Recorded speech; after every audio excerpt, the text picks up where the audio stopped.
Everybody can see this? Mm-hmm. Nice. Okay.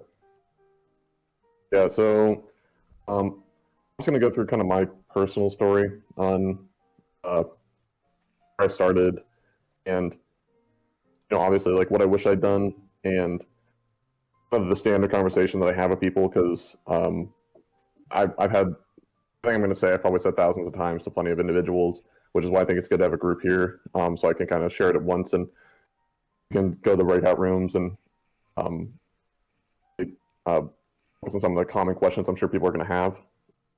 But so basically, this is what we'll go through.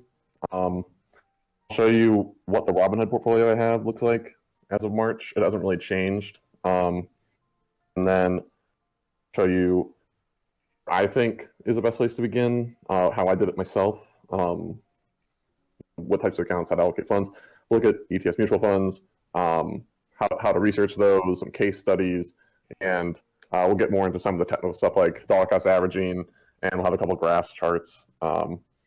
And if anybody wants to ask a question along the way, just interject, that's fine.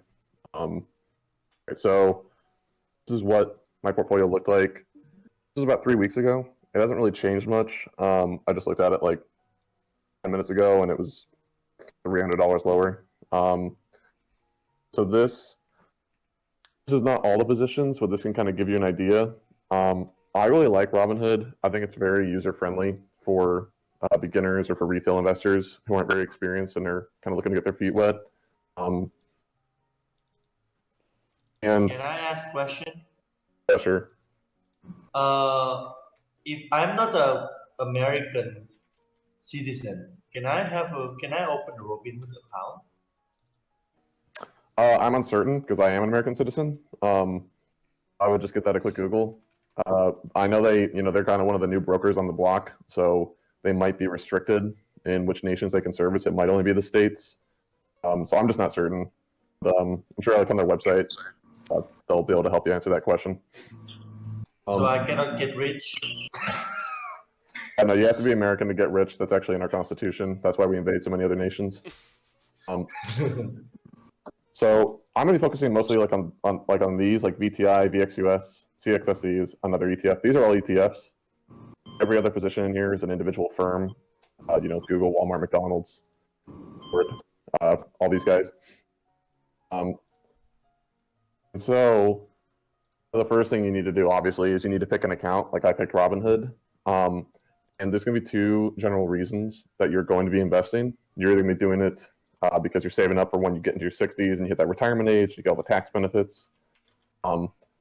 Depending on where your income is at now, if it's kind of stagnated and you don't think it's really going to grow much more, you're going to go with the traditional IRA.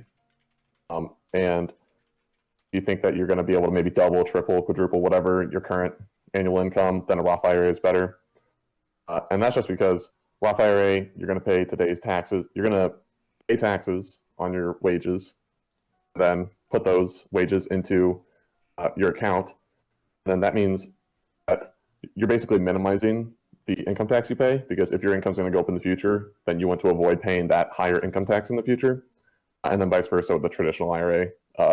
As your income goes up, as your income taxes go up, you going to have to pay those taxes anyway. So you want to avoid paying them today. You don't pay income taxes today. You put them straight into your account, start investing with them, and then you pay the income tax when you take out the investments in the future, which means that you have more capital up front to grow.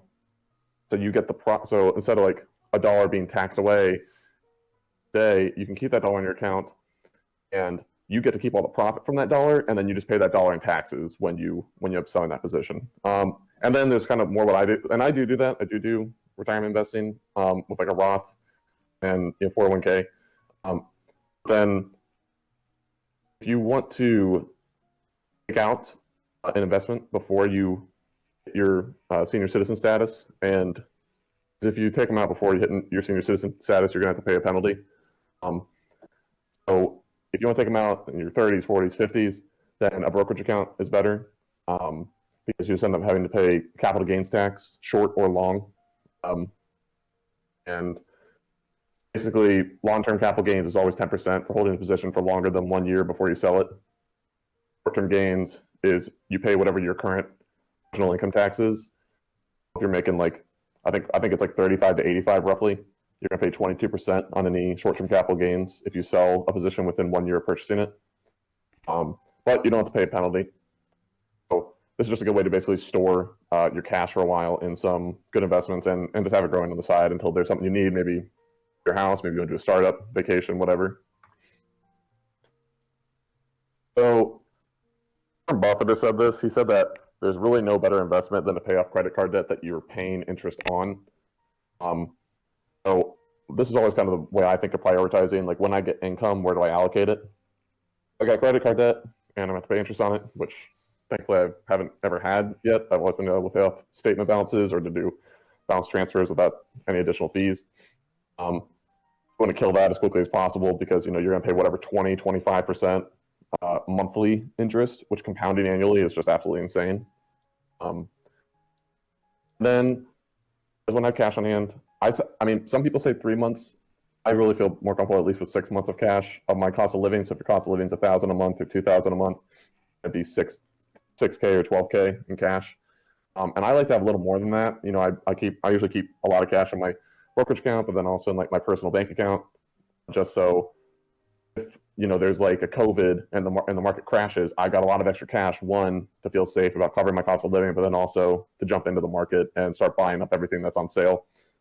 And then the third thing, as far as like where I'm investing every single month, because sometimes I won't really do active investing for months, like half a year, even for quarters. But every single month, I'm going to be dollar cost averaging to these two ETFs are the ones I do, and I have a couple other positions I do this with. But that'll be reviewed later as far as what dollar cost averaging is for, and what the risk profile of these kinds of securities is. The reason that I'm doing ETFs, VTI and VXUS, and not mutual funds, is basically this story over here of what Warren Buffett did back in 2008. I think it was 2008 to 2016, I guess. I think it ended like at the beginning of 2017. And basically, he made a $1 million bet against a hedge fund that was saying, whoever outperforms the other at the end of 9 years will get to take all these profit and give it to a charity of their choice. And he was just saying that what he did was he just bought an S&P 500 stock market ETF. And an ETF, for those that might be unfamiliar, is just essentially an index. There's all kinds. You could have an ETF in the energy sector, in the technology sector, in commodities, whatever. He just picked the S&P 500 because the S&P 500 is generally agreed upon as being a representation of the American stock market. One way to think about it is like if you put $500 in the S&P 500 ETF, which is a single security, it's like you have one share in that ETF. It's kind of the same as putting $1 into each of those 500 companies, which theoretically is exposing you to the entire stock market. Buffett was saying that it's not that these hedge funds or these mutual funds can't generate superior returns to the market. It's that they can't generate superior returns for their investors who they're working for because of the fees and the commissions that they're charging. And you can just kind of see this graph. This is the index fund that Buffett had. And over 9 years, went up 85.4. The average hedge fund went 22.0. And Protege, who he was competing against in this, I think, they got a cumulative return of 2.2% a year. They got annualized return of 2.2 versus Buffett got a 7.1 annual. Compounding over 9 years is a dramatic difference. So that really persuaded me